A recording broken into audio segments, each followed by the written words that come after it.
ஆண்டவராகிய இயேசுவின் நாமத்தினாலே இந்த ஒலிநடாவளியை உங்களை சந்திப்பது நான் மிகுந்த மகிழ்ச்சி அடைகிறேன். கர்த்தர் கொடுத்த நல்ல வாய்ப்புக்காக நான் கர்த்தருக்கு நன்றி செலுத்துகிறேன். இந்த செய்தியின் தலைப்பாக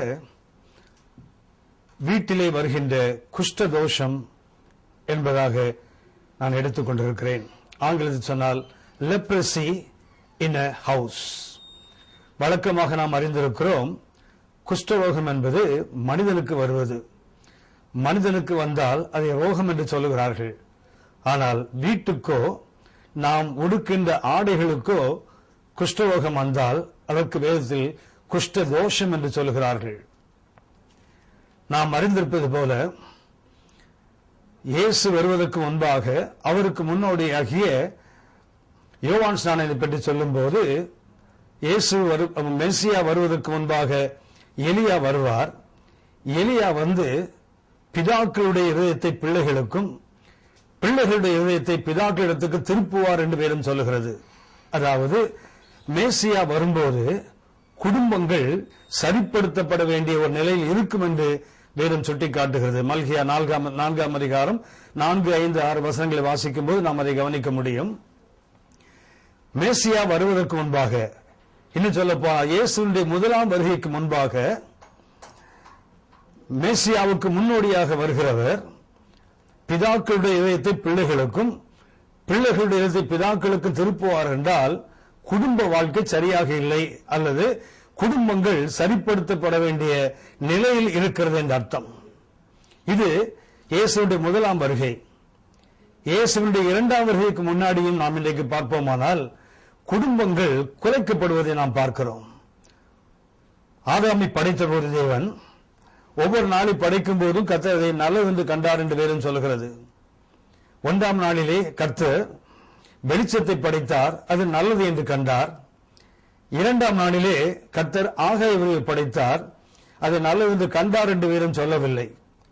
3ஆம் நாளில் கர்த்தர் ஜலத்தினின்று ஜலத்தை பிரித்து அந்த பூமியிலே இருந்த ஜலத்தை தனியாக ஒரு இடத்தில் சேர்த்து அதுக்கு சமுத்திரம் என்று பெயரிட்டார். பெட்டாந்தரைக்கு பூமி என்று பெயரிட்டார். கர்த்தர் அதை நல்லது என்று கண்டார்.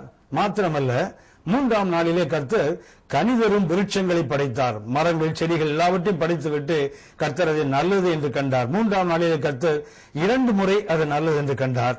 4ஆம் நாளில் சூரியன், சந்திரன், நட்சத்திரங்கள், வானத்தின் சர்வ சேனைகளை படைத்துவிட்டு கர்த்தர் அதை நல்லது என்று கண்டார். 5ஆம் நாளில் நீந்துகின்றவர்கள், பறக்கின்றவர்கள், அதாவது நீரை அடிப்படையாக கொண்டு உருவான நீந்துகின்றவர்கள், பறக்கின்றவர்களை படைத்து கர்த்தர் அதை நல்லது என்று கண்டார் என்று வேதம் சொல்லுகிறது. 6ஆம் நாளில் கர்த்தர் மிருகங்களை படைத்தார், பின்பு மனிதனை படைத்தார். படைத்துவிட்டு கர்த்தர் அது நல்லது என்று கண்டார் என்று வேதம் சொல்லுகிறது. ஆதியாகமம் 1:31 வாசிக்கிறோம், கர்த்தர் அதை மிகவும் நல்லது என்று கண்டார் என்று வேதம் சொல்லுகிறது. அதாவது Lord God saw it was very good என்று வேதம் சொல்லுகிறது. தேவன் படைக்கும் போது நல்லது நல்லது நல்லது நல்லது என்று கண்டுவிட்டு அவர் முதலாக நல்லது அல்ல என்று கண்டது. மனிதன் தனிமையாக இருப்பது நல்லது அல்ல, அவனுக்கு ஒரு ஏற்ற துணையை உண்டாக்குவேன்.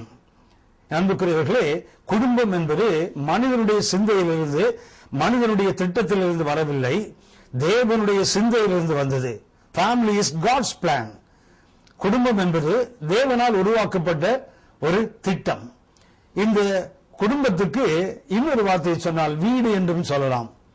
எபிரேய மொழியில் வீடு என்பதற்கும் குடும்பம் என்பதற்கும் ஒரே வார்த்தை தான், பெய்த் என்ற வார்த்தை. அதே போல புதிய ஏற்பாட்டுக்கு வந்தால் கிரேக்க மொழியிலும் வீடு என்பதற்கும் குடும்பம் என்பதற்கும் குடும்பத்தை சார்ந்தவர்களுக்கும் பயன்படுத்துகின்ற வார்த்தை ஐகோஸ் என்ற ஒரு கிரேக்க வார்த்தை. அதாவது குடும்பமும் வீடும் மனிதனால் அல்ல, தேவனால் உருவாக்கப்படுகின்ற ஒன்று. பிசாசு முதலாக குலைத்தது மனிதனுக்கு தேவன் உருவாக்கின அந்த இன்ஸ்டிடியூஷன் என்று ஆங்கிலத்தில் சொல்வார்கள். அதாவது மனிதனுக்கு தேவன் எடுத்த உருவாக்கின ஒரு ஒழுங்குமுறை. முதலாவது தேவன் மனிதனுக்கு படைத்ததே குடும்பம் தான். பிசாசு முதலாக செய்தது அந்த குடும்பத்தை குலைத்ததுதான். அதே காரியத்தை தான் இயேசு வரும் முன்னமே அவருக்கு முன்னோடியாக வந்தவர் அந்த குடும்பத்தை, பிதாக்களுடைய இதயத்தை பிள்ளைகளுக்கும் பிள்ளைகளுடைய பிதாக்களுக்கும் என்றால் அதன் பொருள் என்னவென்றால் குடும்பத்தை ஒழுங்குபடுத்துவது. இயேசுவின் இரண்டாம் வருகைக்கு முன்பாகவும் அதே போல குடும்பங்கள் சீர்குலைக்கப்படும். ஏனென்றால் எதிரியினுடைய சிந்தை குடும்பத்தை சீர்குலைப்பதுதான். அன்புக்குரியவர்களே, நான் இந்த நாளிலே உங்களோடு இந்த ஒளிநாளாவிலே உங்கள் பேசுகின்ற செய்தியினுடைய மையம் என்னவென்றால், லேவியராகவும் 14ஆம் அதிகாரம் 33 முதல் 45 வரை ஒரு பகுதியை வாசிக்கிறோம். ஒரு வீட்டுக்கு வருகின்ற குஷ்டதோஷத்தை பற்றி வேதம் சுட்டி காட்டுகிறது. வழக்கமாக வீடுகளில் குடும்ப தோஷம் என்று சொல்கிறார்கள். ஆனால் வேதம் அதை சுட்டி காட்டுகிறது. ஒரு வீட்டிலே தோஷம் வருகிறது, வருவதற்கு காரணத்தையும் சொல்லுகிறது. வீட்டுக்கு தோஷம் வந்தால் அந்த வீட்டு தோஷத்தை எப்படி மாற்றுவது என்றும் வேதம் சொல்லுகிறது. நாம் இதில் ஒன்றை புரிந்து கொள்ள வேண்டும். பொதுவாக லேவியர் ஆகமத்தை வேதாகமத்தை படிக்கிறவர்கள் ஆழ்ந்து படிக்கிறார்கள் என்று சொல்வது அரிதான ஒன்று. ஏனென்றால் வழக்கத்தின்படி படித்துக் கொண்டு போகிறார்களே தவிர அதை ஆழ்ந்து படிப்பதில்லை. ஏனென்றால் அதுல ஒரு முறை இதிலிருந்து ஒரு செய்தியை சொன்ன போது ஒரு சகோதரர் சொன்னார், இந்த லேவியராகம புத்தகத்துக்குள்ள போகும்போது எனக்கு ஒரு புச்சரி ஷாப், அதாவது ஆடு மாடுகளை வெட்டுகின்ற அந்த கடைக்குள்ள போற மாதிரி எனக்கு ஒரு உணர்வு உண்டாகிறது என்று சொன்னார். ஏனென்றால் அநேகர் இந்த புத்தகத்தை அப்படித்தான் பார்க்கிறார்கள். பலி செலுத்துகின்றார்கள், ஆட்டை வெட்டுறாங்க, மாட்டை வெட்டுறாங்க, தோலை உரிக்கிறாங்க. இதை யோசித்துக் கொண்டு அதை கடந்து போகிறார்கள். நீங்கள் அறிந்திருப்பீர்கள் என்று நான் நம்புகிறேன். பரிசுத்த வேதாகமத்தில் நான் பரிசுத்தராகவே நீங்களும் பரிசுத்தராயிருங்கள் என்று வேதத்தில் 8 முறை எழுதப்பட்டிருக்கிறது. அதுல 6 முறை லேவியராகமத்தில் மாத்திரமே எழுதப்பட்டிருக்கிறது. அதாவது தேவன் விரும்புகின்ற ஒரு பரிசுத்தத்தை வலியுறுத்துகின்ற ஒரு வேத புத்தகம், வேதத்தினுடைய ஒரு புத்தகம் இந்த லேவியராகமம். இந்த லேவியராகமத்தில் நாம் கற்றுக்கொள்ள வேண்டிய அநேக பாடங்கள் உண்டு. அதில் ஒரு பகுதியை தான் இந்த நாளில் உங்களுக்கு நான் சுட்டிக்காட்ட விரும்புகிறேன். ஒரு வீட்டுக்கு குஷ்டதோஷம் வருகிறது. நாம் அறிந்திருக்கிறோம், வீட்டை கொடுப்பவர் கர்த்தர், வீட்டுக்கு குஷ்டதோஷத்தை அனுப்புகிறவரும் கர்த்தர் தான். லேவியராகமம் 14ஆம் அதிகாரம் 33 45 வரை வாசிக்கும் போது கர்த்தர் ஆரோனையும் மோசையை நோக்கி அங்கே சொல்லுவார், நான் உங்களுக்கு காணியாட்சியாக கொடுக்கின்ற கானான் தேசத்தில் நீங்கள் சேர்ந்த பின்பு உங்கள் காணியாட்சியான தேசத்தில் ஒரு வீட்டிலே குஷ்டதோஷத்தை நான் வர பண்ணினால். அன்புக்குரியவர்களே, வீட்டை கொடுப்பதும் கர்த்தர் தான், வீட்டிலே குஷ்டதோஷத்தை வரப்பண்ணுகிறவரும் கர்த்தர் தான். உபாகமம் 6ஆம் அதிகாரம் 10, 11 வசனங்களில் வாசிப்பீர்களானால் கர்த்தர் சொல்லுகிறார், நீங்கள் கட்டாத வீடு, நீங்கள் நடாத தோட்டம், நீங்கள் வெட்டாத துறவுகள், இவைகளெல்லாம் நான் உங்களுக்கு கொடுக்கும் போது நீங்கள் இந்த வீட்டுக்குள் போகும்போது உங்களுக்கு இவைகளை கொடுத்த இந்த தேவனை மறந்து விடாதபடி எச்சரிக்கையாயிருங்கள் என்று கர்த்தர் சொல்லுவார். உபாகமம் 6, 10, 11 வாசிக்கிறோம், வீட்டை கொடுக்கிறவர் கர்த்தர் தான். சங்கீதம் 66, 8 வாசிக்கிறோம், கர்த்தர் தனிமையானவனுக்கு வீடு வாசலை ஏற்படுத்தி கட்டுண்டவர்களை விடுதலை ஆக்குகிறார் என்று வேதம் சொல்லுகிறது. ஆங்கிலத்தில் இந்த வசனம் இப்படி சொல்லுகிறது, Lord sets the solitary in families. அதாவது தனிமைப்பட்டவனை தேவன் குடும்பத்தில் கொண்டு வந்து இணைக்கிறார். வழக்கமாக உலகத்தில் சொல்வது திருமணம் என்பது கட்டுகின்ற அனுபவம் என்று சொல்லுகிறார்கள். ஆனா வேதம் சொல்லுகிறது திருமணம் என்பது கட்டவிழ்க்கின்ற அனுபவம்.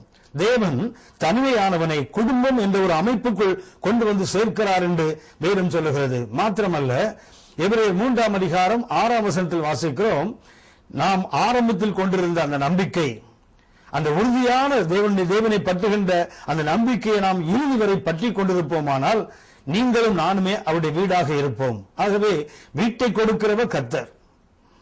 வீட்டை ஒரு மனிதன் கட்ட முடியாது, கர்த்தர் தான் வீட்டை கட்டுகிறவர். ஆகவே வீட்டை கொடுக்கிறவர் கர்த்தர். ஆனால் வீட்டை கொடுத்து விட்டு கர்த்தர் சொல்கிறார், நீங்கள் பிரவேசிக்கின்ற அந்த தேசத்திலே நான் உங்களுக்கு ஒரு வீட்டை கொடுக்கிறேன். வீட்டை கொடுப்பது மாத்திரமல்ல, வீட்டிலே குஷ்டதோஷத்தை வர பண்ணினால், வீட்டை கொடுக்கிறவரே குஷ்டதோஷத்தை கொண்டு வருகிறார் என்றால் நாம் கொஞ்சம் நின்று நிதானிக்க வேண்டும். நான் திரும்ப உங்களுக்கு சொல்கிறேன், குடும்பம் என்பது மனிதனுடைய திட்டம் அல்ல, அது தேவனுடைய திட்டம். மனிதன் தனிமையாக இருக்கக்கூடாது, அவனுக்கு ஒரு குடும்பம் வேண்டும் என்று சிந்தித்தவர் கர்த்தர். ஆதாமுக்கு ஒரு குடும்பத்தை இணைக்க வேண்டும் என்று நினைத்தவர் தேவன் தவிர ஆதாம் தனக்கு குடும்பம் வேண்டும் என்று கேட்கவில்லை. பரிசுத்த வேதாகமத்தை நாம் பார்ப்போமானால் இந்த வேதாகமத்தில் குடும்பம் அல்லது குடும்பங்கள், குடும்பம் என்ற வார்த்தை 123 முறை சொல்லப்படுகிறது. குடும்பங்கள் என்ற வார்த்தை 174 முறை. ஆக 297 முறை வேதாகமத்தில் குடும்பம் அல்லது குடும்பங்கள் என்ற வார்த்தை சொல்லப்படுகிறது. இதற்கு மிக கிட்ட இருக்கிற வார்த்தை அன்பு என்ற வார்த்தை. வேதாகமத்தில் அன்பு என்பது 304 முறை சொல்லப்படுகிறது. குடும்பம் என்பது 297 முறை சொல்லப்படுகிறது. ஆகவே இந்த வீட்டை கொடுப்பவர் கர்த்தர் தான். வீட்டை கொடுத்தவர் ஏன் குஷ்டதோஷத்தை கொண்டு வர வேண்டும்? கர்த்தர் சொல்லுகிறார், குடும்பத்திலே குஷ்டதோஷத்தை வரப்பண்ணுகிறவன் நான் தான் என்று கர்த்தர் சொல்லுகிறார். இன்னைக்கு பொதுவாக ஆவிக்குரிய உலகத்திலே பொதுவாக ஒரு எண்ணம் இருக்கிறது, நன்மை வந்தால் அது கர்த்தரிடத்திலிருந்து வருகிறது, தீமை வந்தால் அது எதிரி கொண்டு வருகிறான் அல்லது சாத்தான் கொண்டு வருகிறான் என்று ஒரு பொதுவான ஒரு எண்ணம் இருக்கிறது. இந்த நேரத்தில் நான் உங்களுக்கு அதை சுட்டிக்காட்ட விரும்புகிறேன். ஏசாயா 45 அதிகாரம் 7 வசனம் இப்படி சொல்கிறது, ஒளியை படைத்து இருளை படைத்ததும் நான் தான், சமாதானத்தை படைத்து தீங்கை படைத்தவனும் நான் தான். அப்படியானால் நன்மை வந்தால் கர்த்தர், தீமை வந்தால் எதிரி சாத்தான் என்று எண்ணிவிடக் கூடாது. நன்மையும் தீமையும் தேவனிடத்திலிருந்து தான் வருகிறது. தீங்கும் சமாதானமும் கர்த்தரிடத்திலிருந்து தான் வருகிறது. அன்புக்குரியவர்களே, ஏன் இதை வித்தியாசப்படுத்தி காட்டுகிறேன் என்றால், நன்மை கர்த்தரிடத்தில் வருமானால் நம்மை சந்தோஷமாக ஏற்றுக்கொள்கிறோம். தீமை எதிரியிடத்திலிருந்து வருகிறது நாம் எண்ணுவதனால் நமக்கு ஒரு எண்ணம் வந்து விடுகிறது, எதிரி கொண்டு வருகிறான், ஆகவே நாம் அவனை எதிர்த்து நிற்போம் என்று. எரேமியா 10 அதிகாரம் 18 வசனத்தில் கர்த்தர் சொல்லுவார், இந்த முறை நான் தேசத்தின் குடிகளை கவன் கொண்டு எரிந்து அவர்கள் கண்டு உணரச் செய்வேன் என்று கர்த்தர் சொல்லுகிறார். நாம் அறிந்திருக்கிறோம், கோலியாத்தை வீழ்த்துவதற்கு தாவீது கவனை பயன்படுத்தினால் நமக்கு அதை புரிந்து கொள்ள முடியும். ஆனால் தேவன் தன் ஜனங்களுக்கு விரோதமாக தேவனே கவன் கொண்டு எரிகிறார் என்று வேறும் சொல்லுகிறது. அப்படியானால் கர்த்தர் கவன் கொண்டு ஒரு தேசத்தை எரிகிறார் என்றால் அதுக்கு ஒரு காரணம் இருக்கிறது, ஜனங்கள் கண்டு உணர வேண்டும். ஆனால் இந்த ஆவிக்குரிய உலகத்தில் நன்மை வருவதெல்லாம் கர்த்தரிடத்திலிருந்து, தீமை வருவதெல்லாம் பிசாசிடத்திலிருந்து வரும்போது அந்த எண்ணம் ஆழமாக பதியும் போது கர்த்தரிடத்தில் வந்தால் சந்தோஷமாக ஏற்றுக்கொள்கிறோம், கர்த்தரை துதிக்கிறோம். ஆனால் கர்த்தரிடத்தில் தீமை வரும்போது அது எதிரி கொண்டு வருகிறார் என்று நாம் எண்ணுவதனால் நாம் எதிரியை எதிர்த்து நிற்க கற்றுக்கொண்டோம். எதிரி நம்ம வாழ்க்கையில் துன்பத்தை கொண்டு வருகிறான், நாம் எதிர்த்து நிற்க கற்றுக்கொள்கிறோம். ஆனால் தேவன் வாழ்க்கையில் துன்பத்தை அனுமதிப்பதற்கு காரணம் நாம் கண்டு உணர்ந்து நம்முடைய வாழ்க்கையின் தவறுகளை சரிப்படுத்துவதற்கு. ஆகவே நன்மையும் தீமையும் தேவனிடத்திலிருந்து தான் வருகிறது. ஒன்று, நம்மை தேவன் நன்மைகளாக கொடுப்பது மாத்திரமல்ல, நம்மை கண்டு உணரச் செய்வதற்கும், நமது ஆவிக்குரிய வழிகளை, நமது குடும்ப வாழ்க்கைகளை, நம்முடைய தனிப்பட்ட வாழ்க்கைகளை நாம் சரிப்படுத்திக் கொள்வதற்காக கர்த்தர் இதை அனுமதிக்கிறார். ஆகவே வீட்டை கொடுக்கிறவரும் கர்த்தர் தான், வீட்டிலே குஷ்டதோஷத்தை உண்டாக்குகிறவரும் அனுமதிக்கிறவரும் கர்த்தர் தான். ஏனென்றால் கர்த்தர் சொல்கிறார், நான் வரப்பண்ணினால், லேவியராகும் 14:34 வாசிக்கிறோம், நான் குஷ்டதோஷத்தை வரப்பண்ணினால். அன்புக்குரியவர்களே, பொதுவாக வேதத்தை எடுத்து வாசிக்கும் போது அநேக தேவ ஜனங்களுக்கு வராத தூக்கம் கூட வேதாகமத்தை எடுத்தால் வருகிறது. ஒரு முறை ஒரு ஊழியக்காரிடத்தில் ஒரு ஜெபிக்க வந்தார். வந்தபோது அவருக்கு அநேக நாட்களாக, அநேக மாதங்களாக ஜெபிக்க முடியாத அவர் துன்பப்பட்டுக் கொண்டிருந்தார். ஜெபித்தார்கள். பின்பு அவருக்கு சொன்னார், ட்ரை பைபிள் என்று சொன்னார்கள். வேதாகமத்தை எடுத்து வாசி, ராத்திரியில் எப்ப வேணா நிறைய பேருக்கு தூக்கம் வந்துருது. வேதம் சொல்லுகிறது, தூக்கம் என்றால் உடனே நாம் என்ன சொல்லுகிறோம், பிசாசு கொண்டு வருகிறான் தூக்கம். வேதத்தை படிக்காதபடி, ஜெபிக்காதபடி, ஆவிக்குரிய காரியங்களில் ஈடுபடாதபடிக்கு பிசாசு தூக்கத்தை கொண்டு வருகிறான் என்று நாம் இன்றைக்கு சொல்லுகிறோம். ஆனால் வேதம் மிக தெளிவாக சொல்லுகிறது. ஏசாயா 29 அதிகாரம் 10 வசனத்தில் வாசிக்கிறோம், கர்த்தர் சொல்லுகிறார், கன நித்திரையின் ஆவியை நான் உங்களுக்கு வரப்பண்ணி இஸ்ரவேலின் மூப்பர்களுக்கும் அவர்களுடைய தீர்க்கதரிசிகளுக்கும் முக்காடு போடுவேன் என்று கர்த்தர் சொல்லுகிறார். நல்ல கவனித்துக் கொள்ளுங்கள். தூக்கம், கனநித்திரை கூட கர்த்தரிடத்தில் தான் வருகிறது. சங்கீதம் 127 வாசிக்கிறோம், கர்த்தர் தமக்கு பிரியமானவனுக்கு நித்திரை அளிக்கிறார் என்று வேதம் சொல்லுகிறது. சங்கீதம் 123 வாசிக்கிறோம், அவரே தமக்கு பிரியமானவனுக்கு நித்திரை அளிக்கிறார் என்று வேதம் சொல்லுகிறது. ஆகவே நாம் இன்றைக்கு ஒன்று ஏசாயா 29:10 சொல்லுகிறது, கர்த்தர் கனநித்திரையின் ஆவியை மூப்பர்களுக்கு மேலும் தீர்க்கதரிசிகளுக்கும் போடும்போது வேதம் அவர்களுக்கு முத்திரிக்கப்பட்ட புஸ்தகமாக இருக்குமாம். சங்கீதம் 123 வாசிக்கிறோம், அவரே தமக்கு பிரியமானவனுக்கு நித்திரை அளிக்கிறார் என்ற அந்த வசனத்தை அநேகர் அப்படியே எடுத்துக்கொண்டு பைபிள் படிக்கும் போது தூக்கம் வந்தா நான் கர்த்தருக்கு பிரியமானவன் என்று எண்ணிவிடக்கூடாது. ஜெபிக்கும் போது தூக்கம் வருகிறது என்றால் நாம் கர்த்தர் அப்படி எண்ணிவிடக்கூடாது. ஏனென்றால் அந்த மொழியாக்கத்தில் ஒரு சின்ன குறை இருக்குது, ஒரு சின்ன குறைந்த மொழியாக்கம் இருக்கிறது. அதுல அவரே தமக்கு பிரியமானவனுக்கு நித்திரையிலும் அளிக்கிறார் என்றுதான் எபிரேய மொழியில் இருக்கிறது. நித்திரை அளிக்கிறார் அல்ல, நித்திரையிலும். அந்த வசனத்தை முழுமையாக நீங்கள் வாசித்து பார்ப்பீர்களானால், நீங்கள் அதிகாலையில் இருந்து நேரப்பட வேலையில் தரித்திருந்து வருத்தத்தின் அப்பத்தை சாப்பிடுகிறதும் வருதா, அவரே தமக்கு பிரியமானவனுக்கு நித்திரையிலும் அளிக்கிறார். அதாவது உலகத்து மக்கள் இல்லை என்றால் தங்களுடைய பலத்தை தங்களுடைய திறமையை நம்புகிறவர்கள் அதிகாலையில் எழுந்து அதிக நேரம் வேலை செய்தால் தாங்கள் ஆசீர்வதிக்கப்படுவோம் என்று எண்ணுகிறார்களே. ஆனால் கர்த்தரை நம்பி ஒருவன் தேவனில் தன் பாரத்தை வைத்துவிட்டு அமர்ந்திருந்தால் அல்லது அவன் தூங்கிக் கொண்டிருந்தால் அந்த தூக்கத்திலும் கர்த்தர் அவனுக்கு ஆசீர்வாதத்தை கொடுப்பார். அது தேவனில் இருக்கிற நம்பிக்கைக்கு சொல்லப்பட்ட வார்த்தை அது. ஆகவே தூக்கம் வந்தால் உடனே பிசாசு கொண்டு வரான் எண்ணிவிடாதீர்கள். கனநித்திரையையும் கர்த்தர் தான் கொடுக்கிறார், அதே போல நித்திரையும் கர்த்தர் தான் கொடுக்கிறார். மழை கொஞ்சம் அதிகமாக பெய்தால் உடனே பொதுவாக சொல்லுகிற வழக்கம் இருக்கிறது, பேய் மழை. ஆனால் எரேமியா 14ஆம் அதிகாரம் 22ஆம் வசனத்தில் கர்த்தர் சொல்லுகிறார், புறஜாதிகளுடைய வீணான தேவர்களால் மழையை பெய்ய பண்ண முடியுமா? அல்லது விஞ்ஞானிகள் சொல்வது போல வானங்கள் தானாக மழையை பெய்ய பண்ணுமா? எங்கள் தேவனாகிய கர்த்தர் நீரளவா மழையை பெய்ய பண்ணுகிறீர். ஆகவே மழை கொஞ்சம் அதிகமா பெய்தா உன்னை பேய் மழை என்று அர்த்தம் அல்ல, அது கர்த்தருடைய மழை. அதே போல காற்று கொஞ்சம் வேகமாக அடித்தால் உடனே சொல்லுகின்ற வழக்கம் உண்டு, பேய் காற்று. ஆனால் அன்புக்குரியவர்களே, வேதம் சொல்லுகிறது சங்கீதம் 148:8 அவர் சொற்படி செய்யும் பெருங்காற்று, அது பேய் காற்று அல்ல, கர்த்தருடைய சொற்படி செய்கின்ற பெருங்காற்று. ஆகவே பொதுவாக ஆவிக்குரிய வாழ்க்கையில் உலகத்திலே ஒரு தன்மை இருக்கிறது, நன்மை வந்தால் கர்த்தர், தீமை வந்தால் அது எதிரி என்று சொல்லுகின்ற வழக்கம்.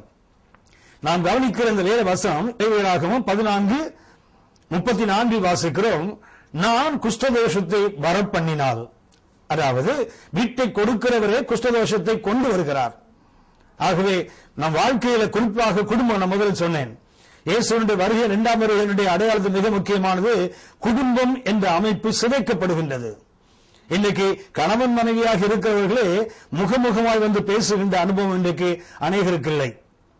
உலகத்தில் குடும்பம் என்றால் அவர்கள் சொல்லிக் கொடுக்கின்ற ஒன்று, குடும்பம் என்றால் முதலாவது கணவனுக்கும் மனைவிக்கும் ஃபேஸ் டு ஃபேஸ் ரிலேஷன்ஷிப், அதாவது முகத்துக்கு முகம் பார்த்து பேசுகின்ற அந்த உறவு இருந்தால்தான் அவர்கள் குடும்பம் என்ற அர்த்தம். இரண்டாவது, குடும்பம் என்றால் அவர்கள் 2 பேரும் ஒரே வீட்டில் வசிக்க வேண்டும். They must live under one roof, ஒரே கூரையின் கீழ் வசிக்க வேண்டும். மாத்திரமல்ல, they must have a common kitchen. ஒரு குடும்பம் என்றால் குறைந்தது 3, 4வது they must have minimum 1 child, ஒரு குழந்தையாவது இருக்க வேண்டும். தேவன் குடும்பத்தை இணைத்தார். ஆனால் இன்றைக்கு பார்ப்பீர்களானால் குடும்பத்தை சிதைப்பதற்கு வருகையின் கடைசி நாட்கள் ஒரு மிக முக்கியமான அடையாளம் குடும்பத்தில் பார்க்கலாம், வீடுகளில் பார்க்கலாம். ஏனென்றால் திருமணம் என்ற உறவுக்கு வெளியே இன்றைக்கு வாழுகிற ஒரு அமைப்பை இன்றைக்கு எதிரி உருவாக்கி கொண்டே இருக்கிறான். ஆணும் ஆணும் வாழ்கிற வாழ்க்கை, பெண்ணும் பெண்ணும் வாழ்கிற வாழ்க்கை. இன்னும் சொல்ல போனால் ஒரு கூட்டாக, ஒரு கணவன் மனைவி என்பது போய் ஒரு குரூப்பா வாழக்கூடிய ஒரு நிலைக்கு போகிறார்கள். குழந்தை வேண்டாம் என்று சொல்லுகிற விரும்புகின்ற ஒரு கூட்டமும் எழும்பிக் கொண்டிருக்கிறது. அன்புக்குரியவர்களே, குடும்பம் தேவனுடைய திட்டம். குடும்பம் மனிதனுக்காக தேவன் உருவாக்கினது. ஆனால் முதல் மனிதனுக்கு பிசாசு கொண்டு வந்த துன்பமே குடும்பத்தை குலைப்பதுதான். ஆதி பெற்றோர் நடுவிலே அவர்களுக்குள்ளே ஒரு பிரிவினை உண்டாக்கினான், குடும்பத்தை குலைத்தான்.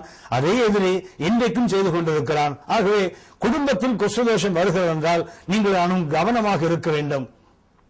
குடும்பம் என்றால் சொன்னேன், வீட்டை மாத்திரம் குறிப்பதல்ல, அதில் வாழ்கின்ற மனிதர்களையும் குறிப்பது.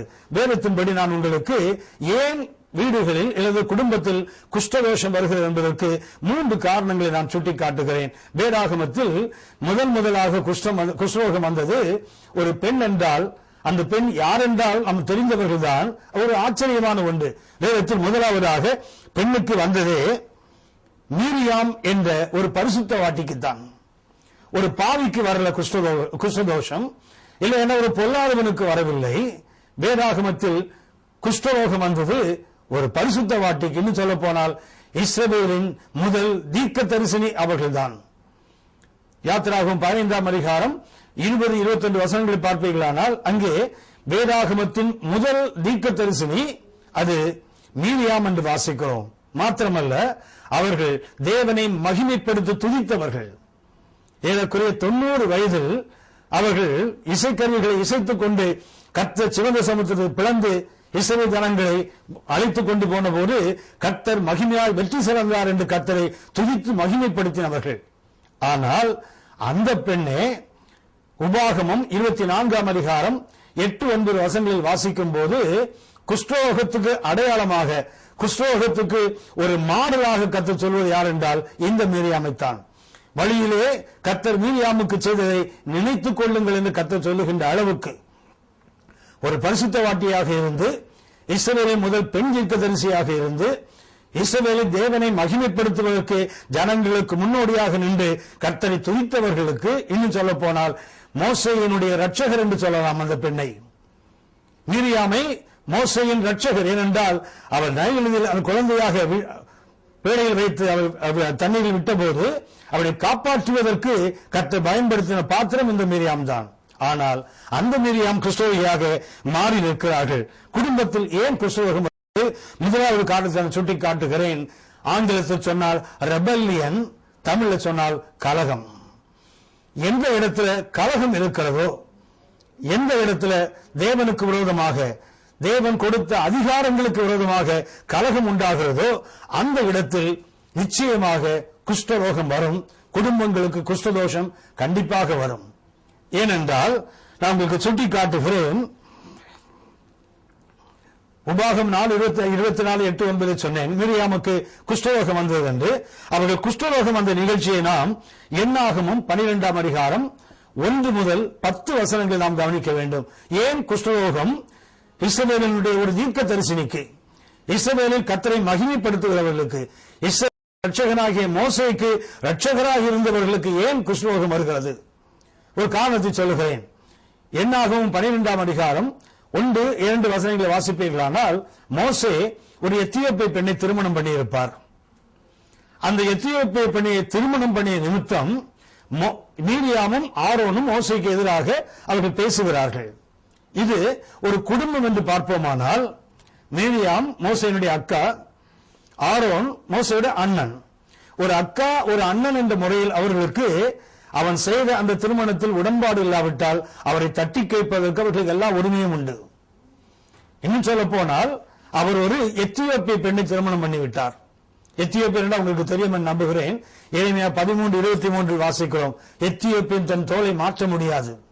எத்தியோப்பியன் என்பது ஒரு நீக்ரோ, ஒரு பர்ன்ட் ஃபேஸ், முகம் எரிந்து கருகி போனவன் என்று அதற்கு அர்த்தம் எத்தியோப்பியன் என்றால். மோசேயை குறித்து வேதம் சொல்லுகிறது, பிள்ளை அழகுள்ளது என்று கண்டு 3 மாதம் அதை விசுவாசத்தினால் மறைத்து வைத்தார்கள், ஒளித்து வைத்தார்கள் வேதம் சொல்ல. அப்படியானால் மோசே மிகச்சிறந்த அழகுள்ளவர். அவர் ஒரு கருப்பு நிறமுள்ள ஒரு பெண்ணை திருமணம் செய்திருக்கிறார். சோ ஒரு அக்கா என்ற முறையில் மீரியாமுக்கு கோபம் வருவது நியாயம். அல்லது இது இஸ்ரவேல் அடுத்த ஜாதிகளோடு, அடுத்த இனங்களோடு அவர்கள் திருமண உறவு கொள்ளக்கூடாது என்ற ஒரு சட்டம் இருக்குமானால் அந்த சட்டத்துக்கு இவர்கள் கேட்டது நியாயமானது. ஆனால் அவர்கள் தண்டிப்பதை விட்டுவிட்டு, அவன் செய்த தவறை சுட்டி காட்டுவதை விட்டுவிட்டு 2ஆம் வசனத்தில் வாசிக்கிறோம். என்னாகும் 12:2 வாசிக்கிறோம். அங்கே அவர்கள் சொல்வார்கள், கர்த்தர் மோசேயோடு மாத்திரம்தான் பேசுவாரா, எங்களோடு பேச மாட்டாரா?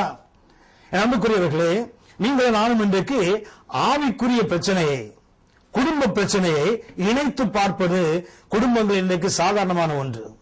குடும்ப பிரச்சனையை குடும்ப பிரச்சனையாக பார்க்கணும், ஆவிக்குரிய பிரச்சனையை ஆவிக்குரிய பிரச்சனையாகத்தான் பார்க்க வேண்டும். ஆனால் இவர்கள் அந்த குடும்ப பிரச்சனையை ஆவிக்குரிய பிரச்சனை, அதாவது அவருக்குள்ளே ஒரு ஆவிக்குரிய பொறாமை. கர்த்தர் மோசேயை கொண்டுதான் பேசுவாரா? நாங்க பார்த்து வளர்ந்தவன், நாங்க தூக்கி வளர்த்தவன், இவனை கர்த்தர் பயன்படுத்துவாரா? எங்களை பயன்படுத்தலையா? ஆரோனை பயன்படுத்தினார், மீரியாமை பயன்படுத்தினார். ஆனால் கர்த்தர் மோசேயை மிக வித்தியாசமான முறையில் அழைத்திருந்தார். வித்தியாச முறையில் பயன்படுத்துவது தெய்வ திட்டமாக இருந்தது. இவர்கள் குடும்ப பிரச்சனையை கொண்டு போய் ஆவிக்குரிய பிரச்சனையாக மாற்றுகிறார்கள். அப்பொழுதுதான் கர்த்தர் சொல்வார், மோசே பூமியிலே சார்ந்த குணம் உள்ளவன் என்று கர்த்தர் சொல்வதே அந்த இடத்தில் தான். வேதம் சொல்லுகிறது, இவர்கள் குற்றம் சாட்டும் போது மோசே மௌனமாய் இருந்தார், அவர் பேசாதிருந்தார். ஆனால் கர்த்தர் அதை கேட்டார். அன்புக்குரியவர்களே, 3 பேரையும் கர்த்தர் ஆசரிப்பு கூடாரத்துக்கு அழைத்தார். கர்த்தர் அவர்களோடு பேசினார். மோசே மற்ற தீர்க்கதரிசிகளை பேசுவேன் என்றால் சொப்பனங்களிலே, இல்லை என்றால் தரிசனங்களிலே பேசுவேன். ஆனால் மோசே அப்படி அல்ல, முகமுகமாய் என்னை பார்க்கிறான். அவனோடு பேசுவதற்கு உங்களுக்கு எப்படி துணிகரம் வந்தது என்று கர்த்தர் பேசிவிட்டு போய்விடுவார். மீரியாம் உறைந்த மலையைப் போல குஷ்டரோகியாக மாறி நின்றாள். என்னாகும் 12:10 வாசிக்கிறோம். கர்த்தர் போய்விட்டார். ஆரோன் பார்க்கிறான் மீரியாமை. அவள் அழுகி போய ஒரு பெண்ணை, ஒரு குழந்தையைப் போல அவள் வெண்குஷ்டம் பிடித்தவளாய் நிற்கிறாள். அன்புக்குரியவர்களே, வேதாகமத்தின் முதலாவது குஷ்டரோகம் ஏன் வந்தது? தேவன் நியமித்த அதிகாரத்துக்கு யார் ஒருவர் எதிர்த்து நின்றார். நல்லா கவனித்துக் கொள்ளுங்கள். ரெபல்லியன், அதாவது கலகம் என்பது எப்போதுமே அது டெவலிஷ், அது சாத்தானுடைய தன்மை. தேவனுடைய அதிகாரத்துக்கு எதிர்த்து நின்று அவன் விழுந்து போனது போல இன்றைக்கு குடும்பங்களிலும் சபைகளிலும் ஊழியங்களிலும் பிசாசு இன்றைக்கு இந்த ஒரு கலகத்தை கொண்டு வருகிறான். எங்கே கலகம் வருகிறதோ அந்த இடத்துல தேவனுக்கு எதிரான ஒரு பாவம் நடக்கிறது. என் அன்புக்குரியவர்களே, கலகம் என்பது சாத்தானுடைய தன்மை. அவன் இன்று வரைக்கும் குடும்பங்களிலும் சபைகளிலும் ஊழியங்களிலும் அதையே தூண்டிக் கொண்டிருக்கிறான். அன்புக்குரியவர்களே, இந்த மீரியாம் தேவனால் பயன்படுத்தப்பட்டவர்கள் தான். ஆனால் தேவன் நியமித்த அதிகாரத்துக்கு எதிராக தங்களை உயர்த்தும் போது குஷ்டரோகத்தை தவிர்க்க முடியாது. மாத்திரமல்ல, தேவன் மனிதன் பார்ப்பது போல பார்ப்பதில்லை. மோசே ஒரு எத்தியோப்பிய பெண்ணை திருமணம் பண்ணினார். ஆனால் வேதாகமத்தில் ஒரு இடத்தில் கூட கர்த்தர் அதை தவறு என்று மோசேக்கு சுட்டிக்காட்டவில்லை. இனம் கலவாத ஜாதி தனித்து வாசமாய் இருப்பது என்றெல்லாம் வேதம் சுட்டிக்காட்டுகிறது. ஆனால் கர்த்தர் ஒரு இடத்தில் கூட மோசே இடத்தில் நீ ஏன் ஒரு எத்தியோப்பிய பெண்ணை திருமணம் பண்ணினாய், அந்நிய பெண்ணை நீ ஏன் திருமணம் பண்ணினாய் என்று கர்த்தர் ஒரு முறை கூட மோசையை கேட்கவில்லை. ஆனால் மீரியாமும் ஆரோனும் கர்த்தர் பாவம் என்று சொல்லாத, கர்த்தர் தவறு என்று சுட்டிக்காட்டாத ஒன்றை சுட்டிக்காட்டுகிறார்கள். நீங்கள் நானும் மிக தெளிவாக அறிந்து கொள்ள வேண்டும். நாம் பார்ப்பது போல தேவன் பார்ப்பதில்லை.